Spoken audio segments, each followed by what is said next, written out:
Hello, I am August D0, and though I am currently working on another creepypasta, I'd like to focus on a more renowned one, commonly known as Squidward's suicide. Ugh! You know I hate creepypastas! Oh god, come on Twix, this is the first episode, can't you just give me a hand? Hey, fuck you, Zero! While you're working on your stupid creepypasta stuff, I've been doing my own thing by writing a review for My Little Pony Season 6. So you decided to review a show that's been going down toilets since Season 2, instead of reviewing one of the most well-renowned creepypastas of all time.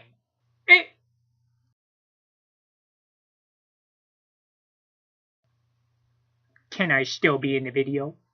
Shut up and come on. Honestly, there's no wonder why this creepypasta is beloved by so many. Based on the most famous Nickelodeon show SpongeBob SquarePants, Squidward's suicide takes the fun-loving characters we all know from the show and puts them through a dark, gritty scenario with uncanny realism.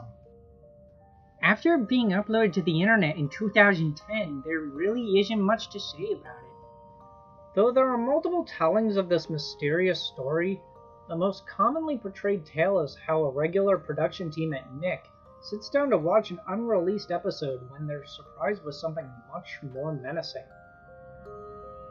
The episode opens to Squidward being bothered by SpongeBob as usual before yelling at him and then going back to practicing his clarinet poorly.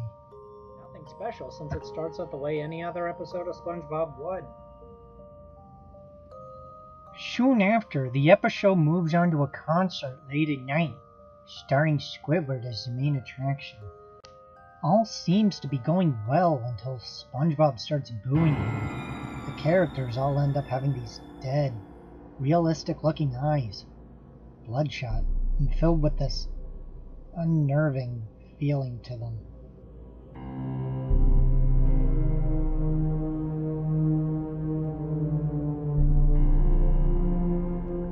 Returning home after the concert, Squidward just sits there in silence, most likely humiliated after what happened.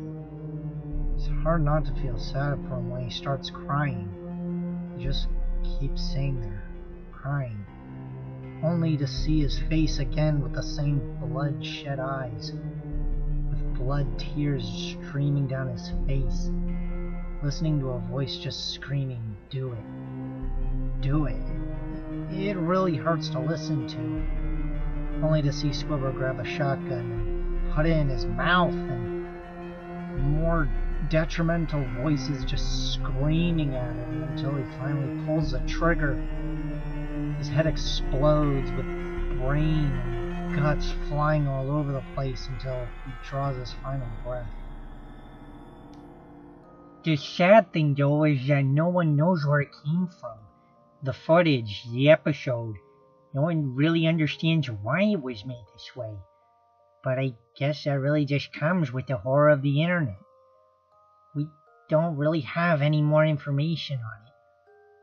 But the real question is, why do people like it so much? And you know, that is a really good question, Twix.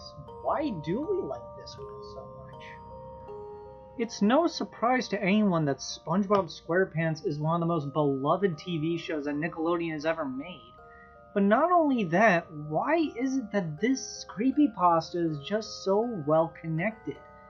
It's because Squidward himself is just the most identifiable character, the most relatable character of the entire show. We can identify with this character more than any other in the entire series because he's the most down to earth. But I thought that Squidward was supposed to be one of those characters that we weren't supposed to identify with, since he's always mean to SpongeBob and stuff. You do make a good point there, Twix. We're not really supposed to like Squidward, but if you think about it, he acts the most human out of all of them. Even though there are so many happy characters, Squidward is really the one we need to balance everything out. That's just Squidward's role as a character. With SpongeBob and Patrick being the happy-go-lucky ones, we need some kind of negativity to really bring balance to the show. And that's just what Squidward is for. and look me in the eye and tell me that you haven't thought about how you became Squidward when you grew up. That's what makes this creepypasta so unbelievably terrifying. We see ourselves in Squidward. We can see ourselves in his scenario and even committing the same atrocity that he did by the end of it. It freaks me out to no end because of how surreal it is. I can see myself doing exactly what he did and ending up the same way. Holy crap! You're totally right, Zero.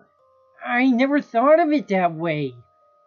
Wow, to think that something so basic could really just be interpreted as something so unbelievably real.